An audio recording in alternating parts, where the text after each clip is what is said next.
subscribe. Do it now. And welcome back to the latest and greatest episode of the 7 Points Podcast. My name is Jayton May, joined as always by my co-host Quentin Crisco and special guest Chris Rains as we talk NBA Finals. How we doing tonight, boys? Doing great, man. Yeah, thanks for coming on, Chris. I'm doing good, Jay. My name is Quentin Crisco. Find me on Twitter at BucketStats. Go check out the podcast website, shaving-points.com. And you can find us on Twitter, Instagram, Facebook, wherever. We're there. Go check us out. But we're here to talk NBA Finals tonight. Been a long road. Yep, it's been watching NBA for 3 weeks now. It's the longest season ever. So I can't believe we finally made it. We made it, boys. too short. It's too short. It's improbable too. I think I saw ESPN analysts out of all of them that made predictions for the NBA Finals. Only one of them had Denver and Miami making it to the NBA Finals. So it's not the one that I think a lot of people had Milwaukee before the season, before this prediction came out, but that they bounced in the first round. I heard ESPN Analytics is still giving the Celtics a 4% chance to win it all. They still have better odds than Miami. Celtics in five. So Jaylen Brown said, "Don't let him go out there and win Game 8." That's been saying it. So one of the things I wanted to bring up on this is, like, do you remember a finals team as improbable as this? Like, this is like the definition of a star player getting it done with a bunch of plumbers. Like, that's what the Miami Heat feel like this year. So what do you think about that, Chris? The last time you had an 8 seed in the NBA Finals was the 1999 season, the shortened season, 50-game season. And that Knicks team was highlighted by a star-studded duo of Allen Houston and Latrell Sprewell. And they made it to the finals, of course, but they lost to the Spurs. And that was when Duncan and David Robinson won their first NBA championship together. So you got to go back. Towers. What's that? The Twin Towers. Oh, yeah, that was the first time in a long time you had two guys that big winning an NBA championship together. It kind of got taken over for a bit by guard play with Jordan, and Hakeem won too in the middle of the 90s, but he was kind of a solo act as far as the bigs go in Houston. So it was kind of returned to the bigs, which didn't last long, but it was good while it lasted, as far as the duo of Robinson and Duncan. So the Allen Iverson-led 76ers finals team wasn't very good either. No, that was a one-man offense, and everyone else played defense to get the ball to Allen Iverson. Yeah. In some other teams that weren't really star-studded, like good teams, I don't even know if Miami's definitely they're good, well coached, solid. But those Detroit Pistons teams with Ben Wallace and Tayshaun Prince and Rasheed Wallace, all those guys. Chauncey Billups, Rip, Tayshaun, not really star-studded, but just a lot of just really good teams. And they could have drafted Carmelo Anthony. Carmelo Anthony. Yeah. Oh, they took Darko, right? Yep. Oh God, like a perfect fit. That man was all offense, and Detroit was all defense. That would have been a perfect marriage because he would have gave them what they needed. They thought he was going to be Jokic, you know. You can't blame him. Yeah, the big quesarito. Well, no one's been Joker in these postseasons.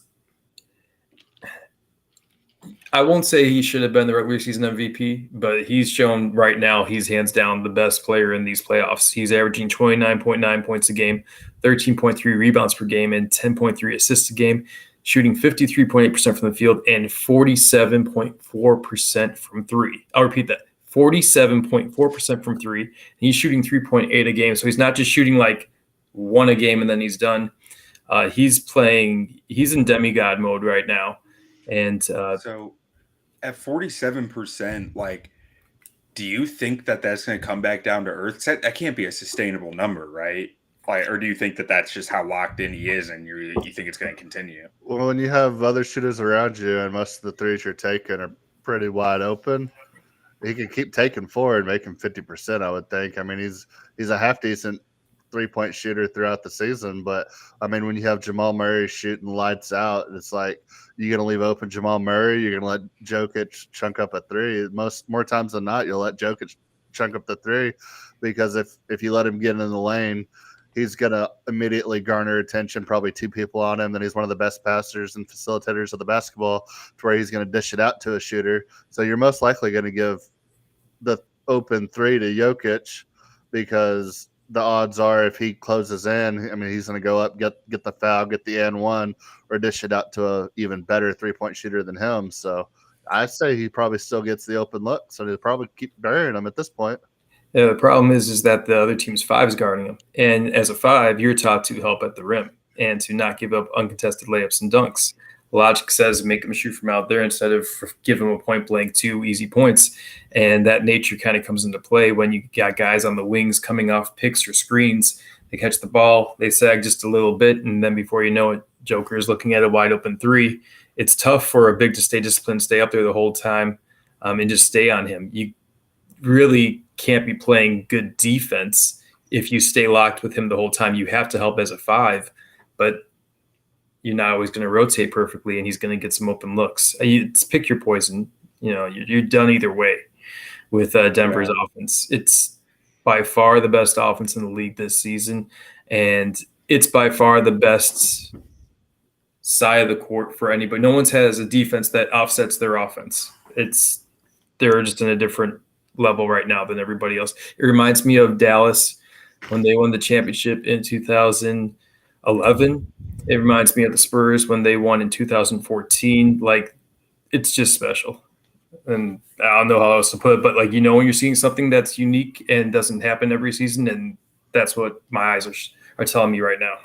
Yeah, Spurs is a little different. They didn't really have a superstar. Mm-hmm. I mean, you had an emerging superstar in Kawhi, you had an aging superstar in Duncan, you had some good role players, but Dirk was at the peak of his talent in 11. So definitely more like the Mavericks, I would say, than the Spurs. Spurs were that 2014 Spurs team was just unreal with how fluid and just in sync they were. But we want to talk MVPs of the playoffs. I mean, we'd be remiss to not mention the dog over there in Miami, Caleb Martin. Well, yeah, I thought you were gonna go somewhere differently than that, and I was like, well, maybe we shouldn't mention him. And then he's looking for some buckets, maybe. Yeah, no, Jimmy Butler has been absolutely insane this entire playoff run, putting the team on his back. But I mean, that Heat culture, Eric Spoelstra shining through. I mean, even after they lose Game 6 in heartbreaking fashion to Boston. Yeah, what was his name? The Spur. Derek White. Derek White.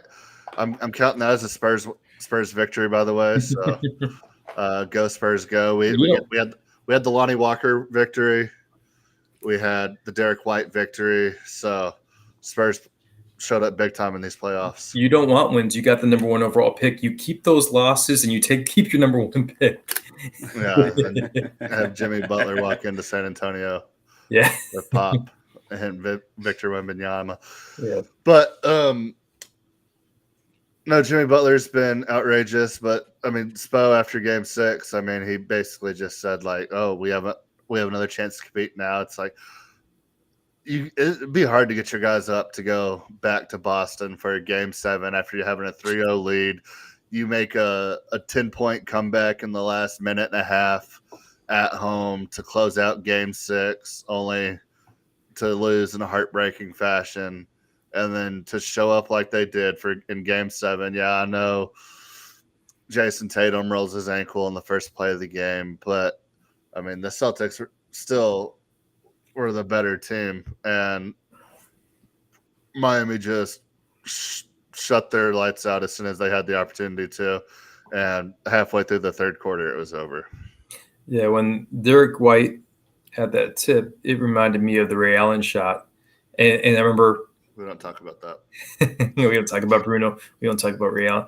I remember after Ray Allen hit that shot, I thought to myself, I was like, the Spurs are done. It's hard to recover from something like that. And when Derek White had that shot, I thought, ooh, I'm like, that might be the same thing. They might be done. That might be, especially going back to Boston for Game 7, that might be too much of a blow for them to handle. Also, can we just talk about the fact for a second that you have Jaylen Brown, Jason Tatum, Derek White, and you're putting your entire season, everything on the line with a fadeaway Marcus Smart 3-pointer with 3 seconds left? So I got tons of notes on that. We can get to it. So do we want to get there now, or do we want to wait till we get? Yeah, we can go ahead and jump into the road to the finals that we wanted to talk Okay, about. we can start. We can work our way back. You want to work our way forwards or backwards? Let's work our way from the back up. Yeah. Okay. Well, I don't have much to say about the semifinal series, conference final series, but yeah. We can Miami just kick it off with the Heat Knicks series. Yeah. Julius Randle shot 32 threes and made 28% of them. He needs to quit shooting freaking threes. Jalen Brunson was by far the Knicks' best player. 50% field goals, 31 points. Imagine if he was on a team like the Mavericks, they might have done some damage this year. Yeah.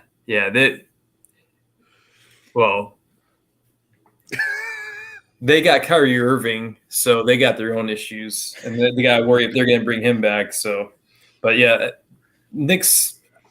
I thought they were a nice draw for Miami.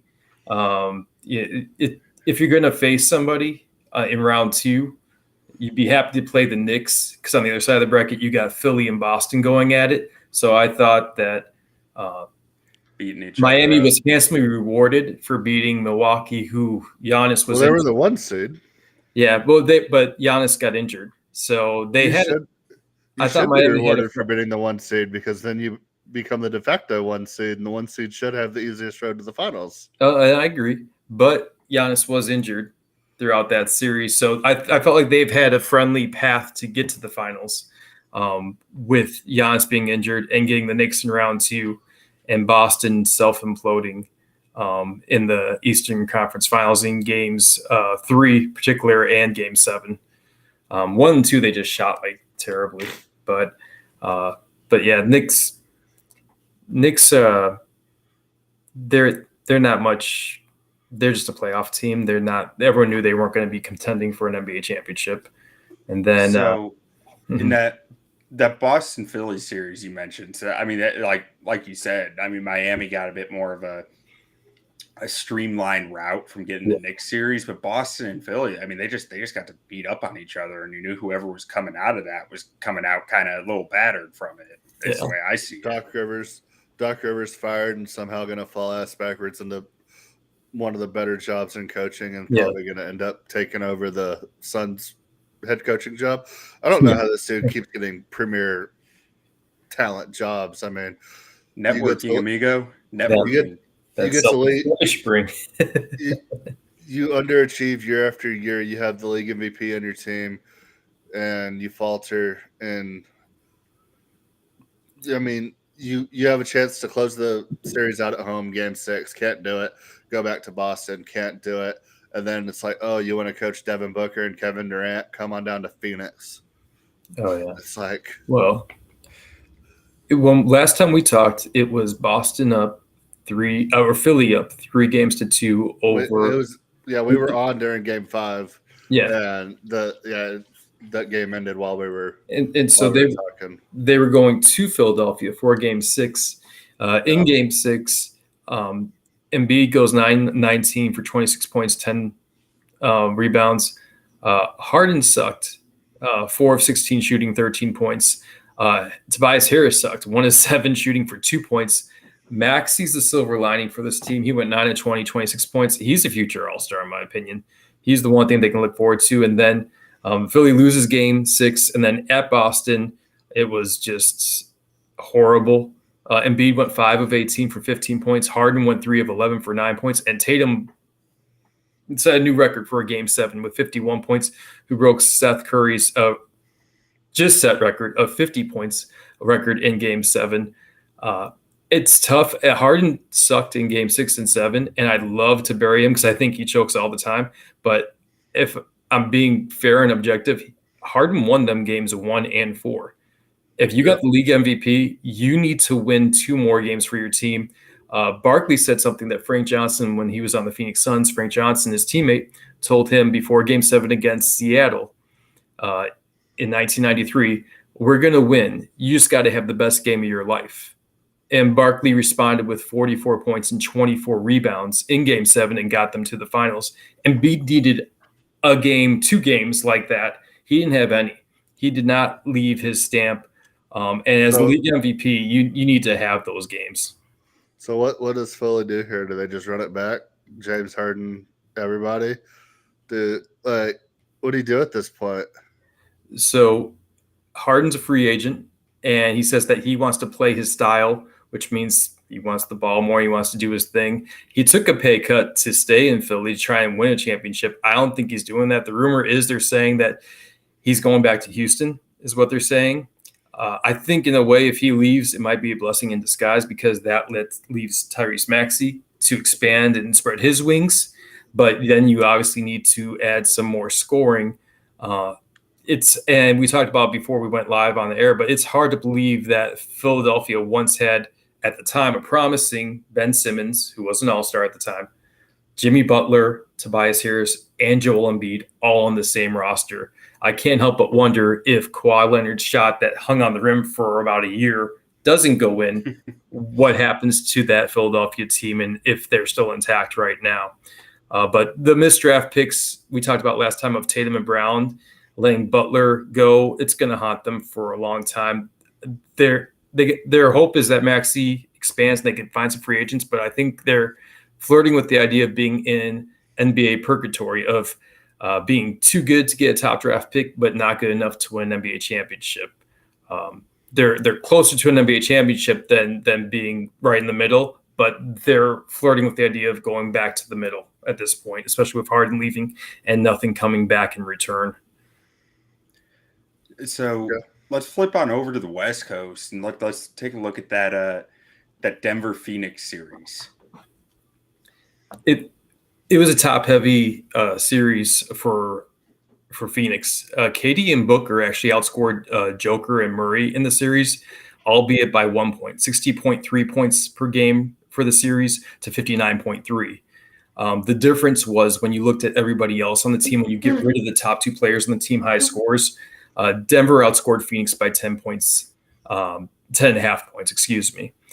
Phoenix is just top-heavy. That trade for KD, they sent out Mikal Bridges, Cam Johnson, and Jay Crowder. And KD pretty much replaces the scoring for them. The problem with that is, though, you've lost 3 defenders. And you got to make up for those bodies. They did get TJ Warren along with KD in that trade, but TJ Warren was pretty much useless. They didn't use him. And Mikal Bridges did make first team All-D last year. Phoenix needs to get more help on the wings to help out Booker. And they got Campaign at point guard. So well, and you know what? Interesting enough, I actually put in there. Chris Paul is 6 feet tall and 38, and it's showing. He had that groin injury, and he wasn't available for much of that series. I think it'll be a blessing when he goes. I think because his scoring the last 4 years has dropped for Chris Paul. He's down to about, I believe, 10 points a game at this point. 14 points a game, but he's taking up $30 million. And you're getting a Campaign for a fraction of that. Ayton's not happy. When he re-signed that extension for 4 years and $133 million, they said, "Are you happy to be back as a son?" He said, "I'm all right." They need to trade him.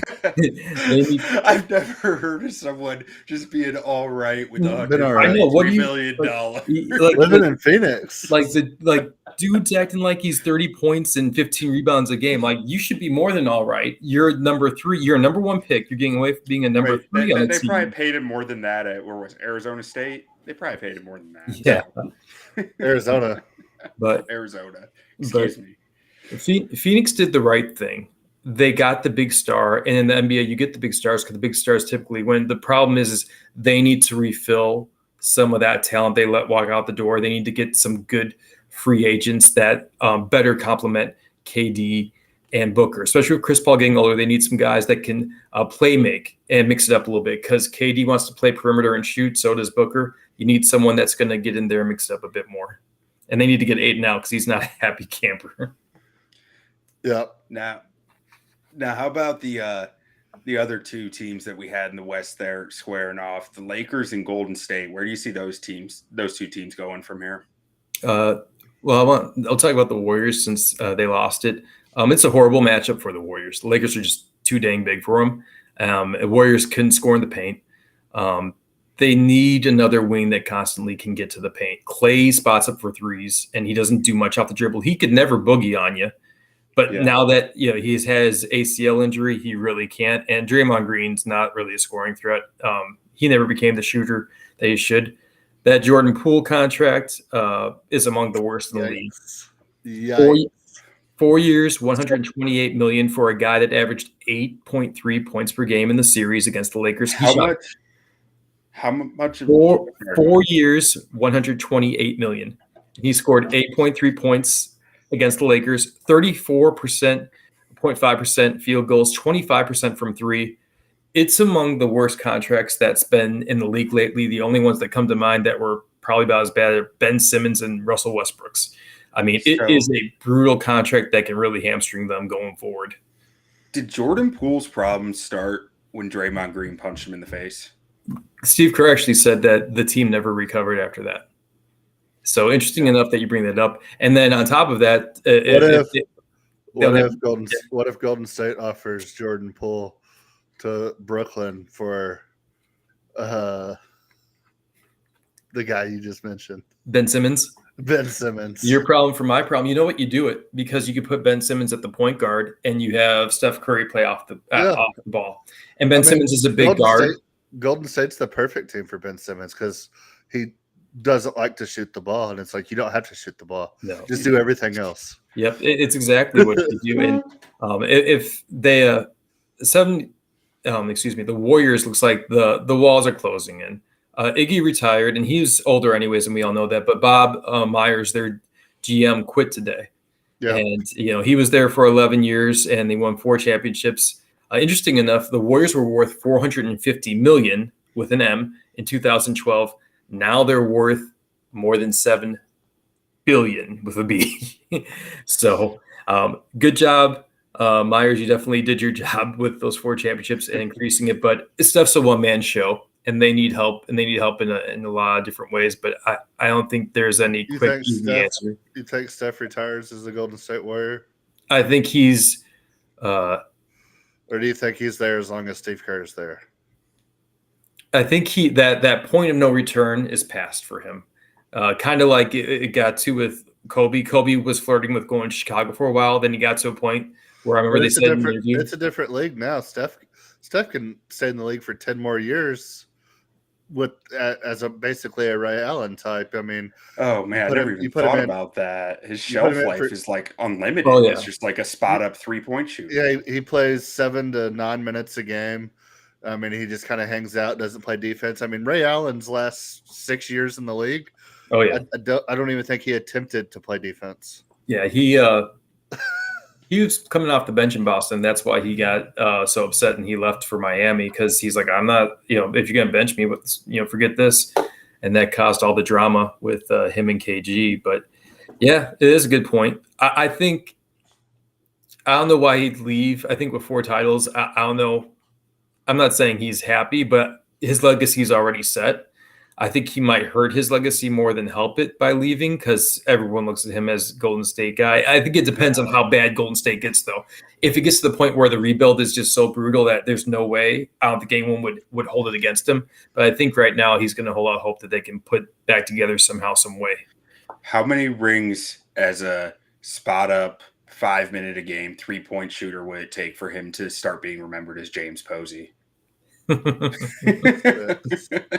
world may never Six know. more rings or 6 rings in total? The world may never know. 6 more. Okay. Let him go. Let him go play for the Spurs for about 10 years, and he'll get some more rings. Oh, All right. So let's jump on over to that Denver Nuggets versus LA Lakers series. Conference finals. I just got a note before we get into it. I thought it was funny that the Larry Bird Eastern Conference Finals MVP award was given to Jimmy Butler in front of the Boston crowd. And then in the Western Conference Finals, the Magic Johnson, a conference finals MVP was given to Jokic in front of the Los Angeles crowd.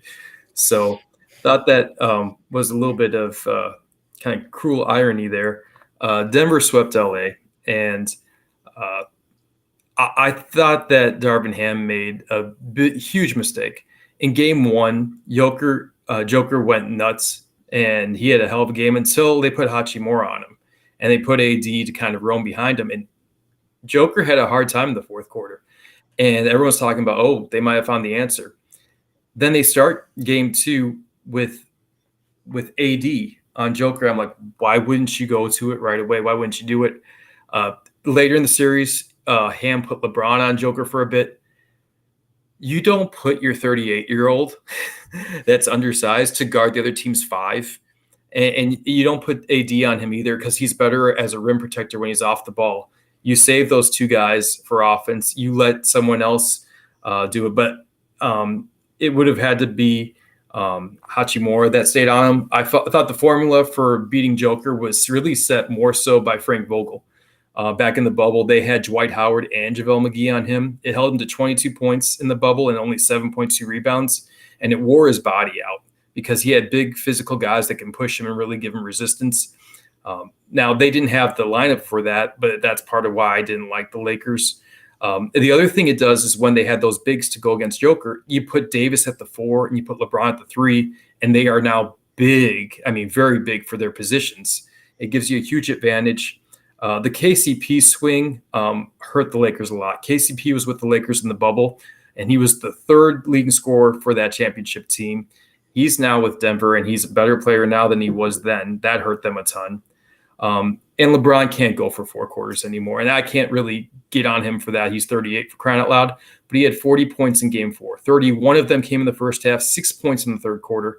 He only scored 3 points in the fourth. His second to last shot hit the side of the backboard, and his last drive was stolen by Murray, and that pretty much sealed the game. For LeBron, he had 28 points, 10 rebounds, 10 assists, average for the series. But in the fourth quarter against Denver, he was 7 for 23 from the field for 30% field goals and only 1 for 10 from 3. So you're seeing that he's not able to come through at the end of the game because he's out of gas. How does he cope with that? Like, is that? I feel like LeBron's teams are always so LeBron centric, and does he have to let that go?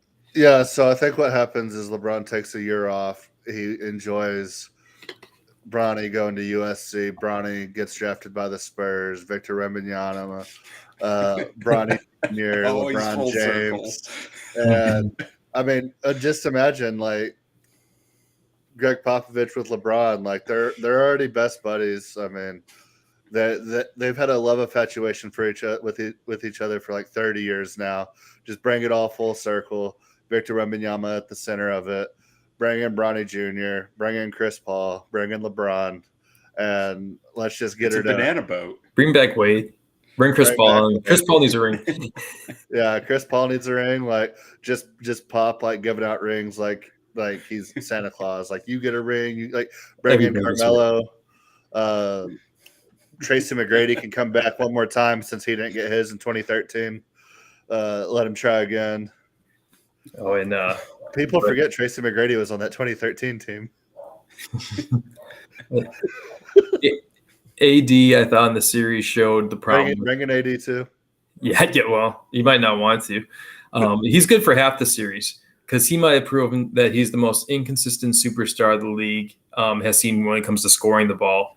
I got an amazing diagram right here with my chicken scratch writing, but it goes through what AD did throughout the series and the roller coaster that is AD, the AD roller coaster. And game 1, 40 points, 60% shooting. You're at the top here. Game 2, we're down to 18 points and 26% shooting. Game 3, we're up to 61% shooting and 28 points. And then game 4, we're down to 21 points and 40% shooting. This series is a perfect reflection of what AD is as a player. One game, he looks all world. The next game, he looks like JaVale McGee. And the problem is, Wait, Chris, can you see that one more time? Yes. You got you on the big screen now. There we go. But that's whole roller coaster. That is AD to a T. And the problem is you pair a guy that's this inconsistent with a 38-year-old who cannot go the way he used to in the fourth quarter. I'll give LeBron this. He's in a catch-22. If he doesn't expend what he's got in the first 3 quarters, they're not in the game. But if he does, he can't close the game because he's 38 years old. So they're really in a hard spot. The Lakers are. Schroeder, their point guard play also really hurt them. Schroeder shot 36% from the field. Russell shot 33% from the field for the series. They missed in the bubble. You go back to then. Rondo actually played very well for them. 8 points, shot a respectable field goal percentage, was good with assists. The silver lining is Austin Reeves was 21 points a game for the series, and Hachimura was 15 points. You have 4 guys now that you can say without a doubt you can definitely go forward with if they choose AD, LeBron, of course, Reeves, and Hachimura. The problem is they need to figure out their point guard spot. They need to get a center or two. And Russell Westbrook's probably available. Oh, dear Lord. Russ Westbrook. Well, who is available, though, and not too far away from that is Kyrie Irving. Now, the way it would work is they could either sign Reeves and Hachimura and avoid a Kyrie Irving, or more likely, I think, sign Reeves and then get Kyrie Irving. And the reason I say more likely is because LeBron has a lot of pull with the Lakers, obviously, and he has played with Kyrie Irving. I could see him saying, "We're going for it. Give me Kyrie Irving." You can't win either way, because if you sign Reeves and Hachimura, you're saying we're going the slow build route, but you don't have a lot of time because LeBron's going to be 39 next year. And the other end, if you go Irving, obviously that's a lot of risk with a guy who has said that basketball isn't his number one concern, basically. You know what? If they sign Irving, you know what they need to bring it all together? Carmelo. Phil Jackson. Might be the Bermuda Triangle. It'll be Tyler. Yeah. Oh, God. So going from there, let's do the East Conference Finals before we jump into the finals matchups. Let's talk through what happened with Miami and Boston here. I'm officially I was very wrong about Boston. I apologize for saying I picked them to go to the Eastern Conference Finals. I am officially breaking up with the Boston Celtics. Their beautiful parquet floor and the green with the gold and Larry Bird and 3 championships. I'm done with all of it because they gave up in Game 3 against Miami. It was pathetic. And then they were lucky in Game 6, and we can talk about that in a second. But in Game 7, Tatum gets injured. Can't hold that against him. Derek White is an exception. Played his butt off. And I thought he was the best player for them in Game 7, hands down. Malcolm Brogdon was out with an injury. What you're looking for is Jaylen Brown, the guy who's about to get a max contract, who was second-team All-NBA to step up. He played horrible. 8 turnovers, stunk up the court. Just terrible. The more talented team didn't win, but Miami didn't beat themselves. The Celtics did beat themselves over and over again this series. They did not play up to their potential. It's hugely disappointing, and it boggles my mind to see how they would spot a team 3 games and then start trying in game 4. They shoot too many threes. They shoot way too many threes too. No. There's times where they have clear driving lanes and they pass to shoot contested threes. What percentage of the blame do you put on Grant Williams? Not too much. Not too much. He's a nice guy. He's a nice little player. But no, I put it on. You got to put it on. The guys who would get the credit. You got to put it on Tatum. You got to put it on Brown. Yeah. So Jason Tatum's probably your building block if you're looking at this whole thing. Mm-hmm. I mean, I think Jaylen Brown has to be I don't think he sticks around. I don't think Marcus Smart sticks around. Al Horford's retiring, or if Al Horford's not retiring, he needs to retire. Mm-hmm. So where do they go from here? I think you need to mix spot. I'm with you on it. It's the 4th time that Jaylen Brown and Jason Tatum have lost in the Eastern Conference Finals, and last year they lost in the NBA Finals. So you're looking at 5 times they made it to the Conference Finals or better and lost. And you need to switch something. And I agree, Tatum's the guy you stick with. And after this performance, I think you sign Brown to that max contract and you do a sign and trade. And you have to switch it up. You cannot keep running it back with this. Einstein's definition: stupidity is doing the same thing repeatedly and expecting a different result. You got to switch this up a little bit. So also in that time, they've had 4 different coaches. Yes. And also in that time, I mean, neither one of these kids are even in their prime yet. I mean, Jason Tatum's 27, Jaylen Brown's 26, I believe. So, I mean, you still have 3 more years of these guys potentially getting better year in and year out. So it's like, yeah, the definition of insanity is doing the same thing over and over again and expect different results. But this isn't the same thing over and over again because if you look at the life of an NBA superstar, I mean, they should both be still growing year in and year out. Yeah, still ascending while the rest of the East seemingly is not really on your level. I mean, yeah, you have Embiid and the Sixers. They have their own problems. Who knows the Giannis situation there in Milwaukee, how long they're going to keep him around. They just fired his favorite coach. So, and then that same coach might be going to Boston. So, I mean, does Giannis go to Boston? I don't know. But, I mean, the window in the East is pretty wide open. Yeah, all the teams ascending right now are in the West. And you could look in 2 years and still have the same core, and all of a sudden Giannis is out. Embiid might not even be in Philly at that point. Brooklyn's an absolute disaster. I mean, Cleveland's kind of ascending a little bit. Miami's probably, as long as Spo's still there, they're still going to have that Heat culture. But I mean, outside of that, it's like, who do you see really making a run up? I mean, to your level, which you're a top 3 team in the East right now, and in 3 years you could have the same core at the prime of their career, and I don't see anybody infringing on that anytime soon without some just major free agent work. I just wonder how well they complement each other too, because they're very similar players. They're both long wings. They've known each other for a long time, so I'm sure it's like, hey, bro, you got some nice shoes. And then, like, Tatum's like, thanks, man. And then Jaylen Brown's like, hey, I saw Deuce the other day. Tell him I said what's up. And then Tatum's like, yeah, Deuce said what's up. And I'm sure they're always just throwing compliments at each other. And I got to talk about just 2 homies. Game 6, though, because it shouldn't have gone to 7 games. And Miami hurt themselves by making it go to 7 games. It's going to be a little more tired going to Denver now. Boston is up. Boston's up. Miami's down by 2. Butler gets fouled by Horford while he's shooting a 3 with 2.1 seconds left. The refs add 0.9 of a second to make it 3 seconds even, and Butler makes all 3s. All 3 of his free throws to make it a 1-point lead for Miami.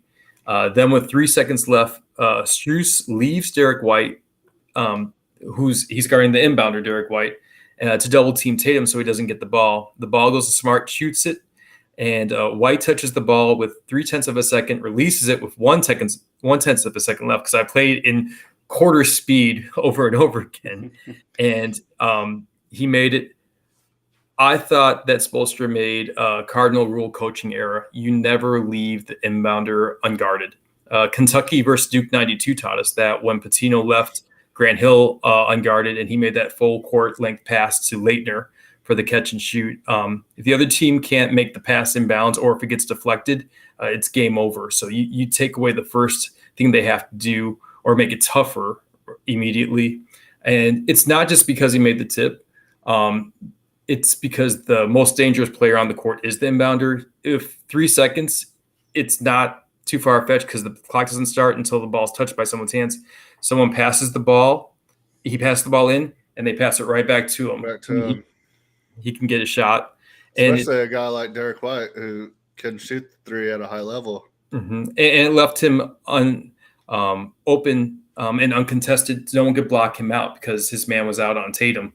And so he could go into and get that tip. That opportunity is not there if he's being guarded by the inbounder. So anyway, you guys coaching out there, never leave the he should have been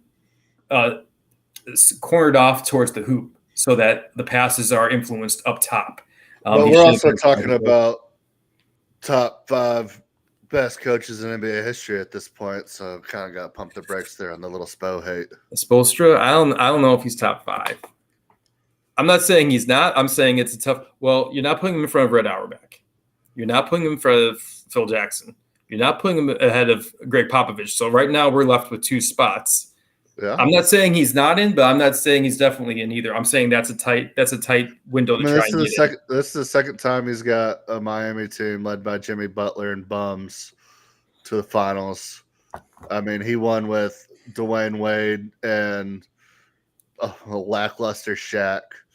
I mean, obviously he had the Bron years, but even if you look at the Bron years, that should be even a bigger star on his resume that he was able to keep the team together, didn't succumb to Bron being Bron, and won his. I mean, without Spoelstra, do they even win the 2013 series? Probably not. And then that's another ring taken away from Bron, and then all they have left after that is their ring against Oklahoma City. I mean, he's done well, but I felt like the Miami years with LeBron, I thought they kind of shot par. They won 2004 years. I didn't think it was mind-blowing, and I didn't think they could have. You think they would have done the same thing with an average coach? What's that? You think they would have done the same well, thing? Well, Pat Riley's not getting an average coach. And I'm not saying he's an average coach, but I'm just not sure if he cracks top 5. He's definitely. I'm hearing you say he's like top 10, but top 5 is like it's kind of murky. Yeah, he's in the 3 to 7 range. Yeah, 4 to 7 range. I'm not putting it ahead of. I'm not putting it in front of Auerbach. I'm not putting it ahead of Popovich, and I'm not putting it ahead of Phil Jackson. Those 3 are locked. So I can do 4 to 7. I can do the 4 to 7. Somewhere in there. Let's ease up a little bit on the criticism of. Hey, I will say the game. The other night in game 7, man. In game 7, he yesterday he had his starters on the court with like less than 2 minutes left, and they're up 21. And I'm like having flashbacks to Derrick Rose. I'm like, oh my gosh, get him off the court. Get him off the court. You have the NBA Finals coming up. You want to tell Jimmy Butler to not play basketball? Now, no one tells Jimmy Butler anything, but you got 4 other dudes out there that don't need to be. Get them out. Yeah, they have to answer to Jimmy Buckets in the locker room. But no, they should have won that in 6. I told Q before, I said, ideal situation for Denver is somehow Miami wins game 7 because these games have been going every other. And with Denver winning, they get home court advantage. Miami has to go, if Miami wins, they have to go to Denver for game 1 and 2 on very little rest in that altitude. It's set up and as perfectly as it could be for Denver as far as, a fatigue factor. Jimmy's got him right there where he wants him. Well, I will say Jimmy Butler, the story going into the finals, you got Jimmy Butler, who was the 30th pick in the 2011 NBA draft, 6-time All-Star, going against. Max got it right. Yeah, yeah.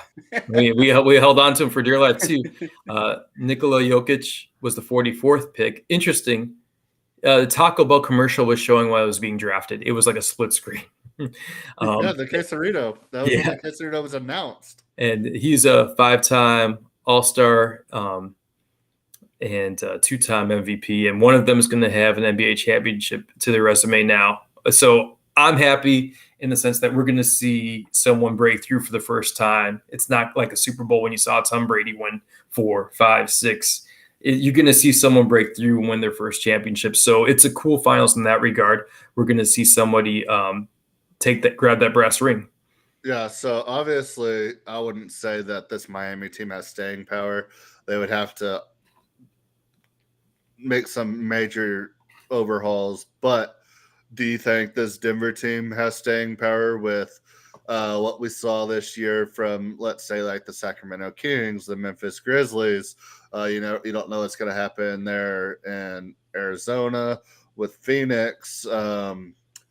Yeah, I mean, you have some ascending teams. Do you think this Nuggets team has staying power, or do you think another team on the rise, or maybe, I mean, even a healthy Clippers team, something like that? And this is just going to be a one-off for Denver. And I'm done counting out the Heat. So maybe they win the next 7 with Jimmy Butler and nobody. So who knows? I think that the West has kind of descended a bit in that Phoenix, they were in the NBA Finals a couple years ago. Yeah, they got KD, but you saw they just aren't very deep. Clippers, they just are always injured. And Lakers, Denver was always injured until this year. Well, and that's fair. But I mean, Murray was out the last 2 years with that ACL. Yeah. So he missed the 2. The year before that, they lost to the Lakers in the bubble, which is part of why I liked them, because I'm like, okay, they lost, but they lost to the NBA champs. And in the last 2 years, they had their number 2 guy out. And no, you aren't winning an NBA championship. Most guys aren't without their number 2 player. It's almost like they got close, but then they were just like shoved down to realize how hard it is to get that close and really like relish it more. When I looked at Jokic, he was still putting up numbers when they were losing to those teams, but I'm looking at their roster and it's like they didn't have that much. And Michael Porter Jr. has gotten better. They've gotten Aaron Gordon. I think because of their offense, to answer your question, I think because of their offense, they absolutely have staying power. Jokic, when he brings the ball up court, he puts so much pressure on the defense. What about Victor Wembanyama, though? That changes everything. Hey, you know what though? I think they said the Spurs, and I might have the number wrong, but when they got Robinson and Duncan, they went to like 53 wins right away, something crazy like that. So they got the number 1 pick again. So we just got to get it again in like 8 years. Hey, he's transcendent talent right there. It's going to be, I hope he stays healthy his whole career, because that's going to be unbelievable. Yeah, but you're telling me, brother. But I think, the offense of Denver is just unreal. When you got a center pushing the ball up court, it forces the other team center to guard him. Most centers, they can run to the paint, find their man later, and kind of protect the paint first. You've got to guard Joker as he comes up. And what that does is it opens up the paint, and he's making passes, making plays. So why don't they just run the zone against him? Well, the zone's great if you got a team that can't shoot. But ultimately what zones typically end up becoming is they end up becoming matchup man-to-man. And I don't know if that's going to work too well against Miami. Miami's going to shoot some zone at them because that's what they do. But Bam's athletic. Bam can cover him out there and get out there after him. Well, and then that's the catch-22 with Joker, and that's the problem. Like, I was trying to figure out ways to see what could they do to get to stop Joker, and the Lakers put Tristan Thompson in, and Tristan Thompson's smaller, but he's a very stout guy. And I thought, this is interesting because Joker was out on the perimeter and he kind of got up and buyed him a little bit. I thought, okay, let's see what happens here. And what Joker did is he did a dribble handoff, and because Thompson was so close on him, when he did that dribble handoff, whoever received the ball, I forget who, he just went for a layup and kind of said, "Oh, you're playing me tight, dribble handoff. I'll make you pay for guarding me tight." It's I don't think that Denver's accounting for the fact that Tyler Hero's coming back game 3. I got the X factor of all X factors. Well, the trick's going to be is what's his lungs like, because you can put a guy on a treadmill and put him in practice, but there's no replacing game experience and that game endurance. When you're in a game and you're going for drought, especially NBA Finals, it's going to be. Well, Tyler Hero was 20 points a game for Miami too, though. I mean, he can shoot for sure.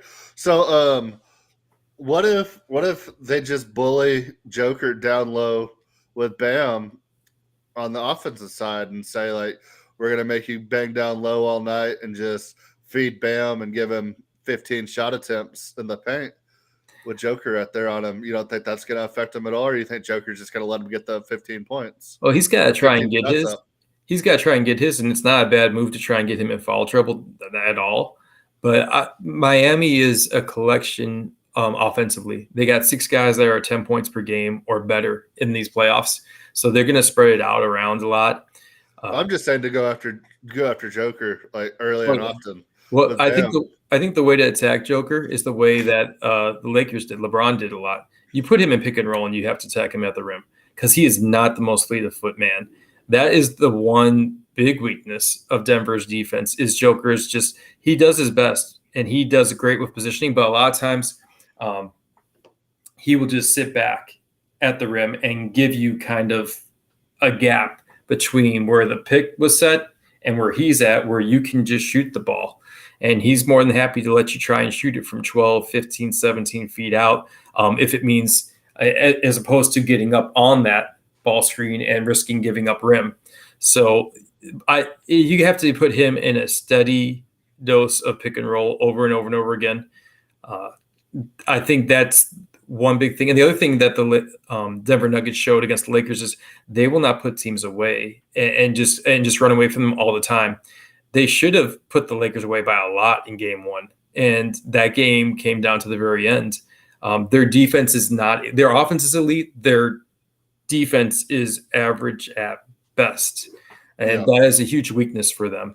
And so if we're talking about if we're Miami, what we need to do, you need to get at them quick in transition before they get set. And you need to attack Joker as much as you can, try and get him in foul trouble. When Denver's on offense, if you can, cheat off of Aaron Gordon best you can. Especially if he's on the perimeter, because he's there, you can't risk it with Jamal Murray, can't do it with KCP or Michael Porter Jr. Aaron Gordon's the one guy you can risk leaving on the perimeter for a 3. Maybe it's like Draymond Green with Golden State. Maybe he misses. Maybe that keeps you in it a little bit better. Well, so Chris, we're getting into that a little bit here, and that's kind of bleeding into what the next kind of question was. So if you're Eric Spoelstra, what's the game plan you're putting together just from the 1,000 feet up view of how are you making sure the Miami Heat are winning the championship? Well, you got to Bama Adebayo has got to prove why he was second team All NBA, and he's got to. You're not stopping Joker, but he's got to get into him and make his life a little tougher. And Bam said the key to guarding Joker is you have to get up on him. So I expect him to be up on the perimeter. The thing is, it's going to be tough because that guy has a counter for just about everything. You have to have Caleb Martin has to be what he's been, which is a complete and utter stud. I thought he should have won Eastern Conference Finals MVP, honestly. Interesting enough, Jimmy? What's that? Over Jimmy? Yeah. In Game 7, the biggest game, he was the best player. And Jimmy played good, but I thought Caleb Martin played even better. He scored 19.3 points per game for the series, shot 60% from the field, 49% from 3. And the interesting thing is last year when Miami went to Game 7 against Boston, he got a DNP, did not play, coach's decision. And this year, he in Game 7, he had 26 points, 10 rebounds, and 4 of 6 shooting. Interesting story with him. He was cut by the Hornets, and he was at a gym owned by rapper J. Cole. J. Cole was cool with Heat assistant coach Caron Butler, gave him a call, and that got him his shot in Miami. But it just goes to show, 1 year ago, he doesn't even get in the game. Now he's, honestly, if Butler doesn't get it, he clearly would have won it for the Heat for player. But he's got a ball out. J. Cole knows ball. Is what you're J. Cole, no, yeah, he does. Well, and Butler said, you get a call from some people, and sometimes you know it's favorite, and other times okay, this might be serious, and so he knew to take a look at the guy. Miami, they got to hope that they can get Tyler Hero back for Game 3, and that he can contribute because he is 20 points. And Miami is not it's Jimmy Butler, and it's been Caleb Martin number 2, but after that, it's kind of by committee offensively. And so I think the other thing you got to do is they got to get in Denver and try and wear them out. Denver doesn't go too deep with their bench. After their starting 5, they go Jeff Green and they go Bruce Brown, and then they're pretty much done. They go 7. So I think, if they can get up in them, run them a lot, try and get physical with them. The problem is with the NBA Finals, they get more of a break than they do in the Eastern Conference Finals. So that fatigue factor isn't going to set in as much. But Miami's got their work cut out for them because they're just shorter. Kyle Lowry 6 foot, Jamal Murray 6'4", Caleb Martin 6'5", Michael Porter Jr. is 6'10", Bam Adebayo is 6'9", Joker is 6'11". So you're trying to be a team that's better offensively, and a good way to make an upset is to turn a team over or out rebound them. It's going to be tough to out-rebound them because they're just taller. So they're going to have to turn them over and shoot the ball very well. The 3 ball is their best friend if they can hit it at a higher clip than them somehow, some way, and if they can turn them over win the turnover battle, because you cannot lose. They're probably going to lose the rebound battle. They're probably not going to score as efficiently. So you got to win the turnover battle, and you got to try and beat them from the 3-point line and get those extra points. That's their best shot. Okay. And then go ahead, Jay. Oh, I was going to say, so now that we've talked about everything, I'm assuming you're taking Denver to win. How many games do you think it'll take Denver to win? I'm between 5 and 6. Well, and so how does Denver do that? Like the flip side of the coin, what's the game plan for Denver to make sure the Nuggets are walking away with the championship? I think the key is going to be that their offense stays where it's at. The best thing I see about their offense after Joker pushes it and keeps pressure going, they're the opposite of Miami. Like Miami, if this is football, they want to run the ball and watch the clock run out. They don't want lots of possessions. Denver wants a ton of possessions because they're the better scoring team. The more shots that are put up, the more likely they are to win because they shoot it better than them. They're the better offensive team. It's not even close. I think Joker being up top, what they do, I love this play. They'll set a screen for Murray down low. He's coming off of a screen, and then he comes up to Joker for a dribble handoff. So that really puts the other team's big in a bind because the other team's point guard's coming off of a screen, chasing Murray on a dribble handoff, and now you got to choose. Am I helping out with Jamal Murray? Am I staying with Joker? If he doesn't choose, then one of the other 3 guys has to choose. Joker just puts a lot of pressure on the team because he's up there. They can honestly play 5 out with him. And that's really tough because it opens up the lane. It opens up things for everybody. You can't give Joker the 3. You can't give Jamal Murray the lane, but then you're giving something up to the other 3. And I saw the Lakers one time. They just switched everything, and it was really simple. Aaron Gordon set a back screen. They switched it. The guy who was up top, close to the 3-point line, all he did, I believe it was Reeves, he just turned, went to the rim, and dunked it because you switched everything. Okay, when I back screen, he's up top, I'm close to the rim. They just know how to play basketball.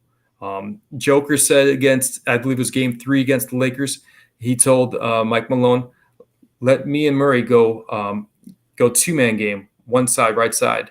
They went 2-man game, 3 or 4 consecutive plays, and just ate them alive. They're just a lot to handle offensively. I'd love to see Jimmy Butler get a ring, because he was with Chicago. But if I'm just I'm between 5 and 6, and if I had to pick right now, I'd say 5 Denver. Okay. I'm taking Miami in 7. I think they get it done. I don't think I'll be upset either way because I got a future on Denver from the start of the playoffs, thanks to Chris here. And I mean, I'd love to see Jimmy just do it in 7 and just be like, I am Jimmy fucking Butler, and this is what I do. Like that would be incredible to see. Yeah, I got Denver 6-1 in the second round of the playoffs, so I felt all right. I feel like Miami's playing with house money at this point. I think Jimmy Butler is now a Hall of Famer, and I don't think there's much discussion. And Pat Riley's been in now 24.7% of all NBA finals, whether it be as a player, coach, or president. So he's 1 out of 4 times, basically, Pat Riley somehow associates with the biggest games in the NBA season. That's quite the impressive number. That is that's a lot. How many years is that specifically? Did you catch that? I'm not sure how many, but he had quite a few with the Lakers. I think Magic went to 10 finals and he won 5, and he was coaching them for 9 of them, I believe. He got there with Miami with that run, and he got there as a player as a Knick, and he's got there a couple times for Miami. So he's got to be at least 16 times at least. Okay, still less rings than years I've been on Earth, so he's got some work to do. But yeah, it'll be interesting. We were trying to say, if I'm being devil's advocate, best chance Miami has, I think they got to try and take game 1. They got to hope that Denver's rust from not playing for about a week or so, that they can take advantage of that. You see that sometimes with teams that, they always say, oh, they got such an advantage, they got all this rust. Sometimes they come out very rusty, especially in the first half, and they kind of forget, how to play in the game speed because they haven't been doing it for the last week or so. So if Miami comes out and wins both games in Denver, is Denver in panic mode at that point, or is it still Denver's series to lose?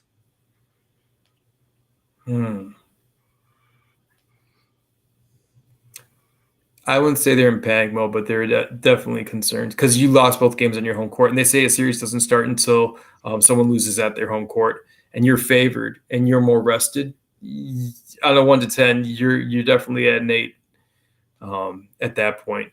But I think the best Miami's could get is 1. I think if they're going to get 1, they better go get game 1. Get them while they've been kind of chilling for the last week or so.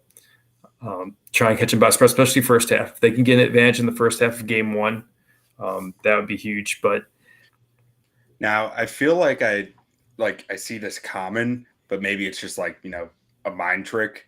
But I feel like when a team's been off like this and a team is coming off of game 7, like that, the team coming off game 7 almost has like a bit of an edge there of like they're locked in. While the other team, it's going to take them a quarter or 2 to get back into it. It's like heat culture. Mm-hmm. Yeah, they're still locked in with the eye of the tiger. They're still in that mind frame. And there's nothing that Denver can do to replicate. You can't replicate game speed, game intensity, that kind of focus. And Denver hasn't been in it for about a week. Miami has. Yeah. So if they're going to get them, they better go get them game 1. That's my take. I think they should go win game 1 and then come back around, and then if Miami wins game 2, and then they can win 3 and 4, I'm predicting if that happens, then the Miami Heat will be your NBA champions. Yeah. Man, that's bold. That is bold right there. Yeah, I'll be honest. If we switched home court advantage, it'd still be tough, and I'd still probably side with Denver. The fact that Denver has home court advantage in this series, it makes it tough not to go with Denver on this. But Jimmy Butler, he's got the heart of a champion. But you saw him in the NBA Finals against the Lakers. You saw him. I remember at one point he got past the basketball hoop and he puts his hand there and he's resting, puts his head down. You could see he was just physically drained and just so tired. There's only so much he can do, and they put much of it on. That was because he was staying up all night selling coffee, trying to make an extra $2,500 a week. He was staying up in the bubble for another reason. Is the rumor that was going on there. Slinging coffee. He was the local Starbucks of the hotel. I'm not going to throw out the reporter's name, but he was slinging something. Is the rumor that was going on there. But no, he gets so tired, and you look at Denver, and they pretty much balance it out with Joker and with Murray offensively. Caleb Martin's really got to bring it if Miami's going to stand a chance. They don't need to match what Murray and Joker do, but they can't get blown out of the water by what those two do. Because if they can stay within, 5-7 points of what their output is, now all your others, because they do have 6 guys that get double figure scoring, they have a chance to pass up what the others for Denver do. And now you have a chance to win the game, but they can't get blown out of the water. Caleb Martin absolutely has to show up, and he has to be what he's been in the Eastern Conference Finals, about 19 points a game. That'll do, All right. So Chris got Denver in 5. I got Miami in 7. What you got, Q? I'm going to say Denver in 6. I think Jimmy's going to make it a little closer, but I think, like Chris is saying, he's just going to be drained at some point, and Denver will just shut it out. So if y'all want odds on that, Denver in 5 is plus 240. Denver in 6 is plus 400, and Miami in 7 is plus 1,200 odds. So there you go. Juice. That'll be it for this week. Next week we are fully in NFL season. We'll be talking DeAndre Hopkins, talking AFC East. So get excited, get ready for that. Future season coming up on fantasy football season. Thank you so much, Chris, for joining. Thank you, Em, guys. It was a fun couple of weeks of basketball. Got me real pumped up. So ready for football now. There we go. Thank you all for listening, and we will see y'all next week. Adios. Don't sleep on Jimmy Butler. Jimmy Buckets.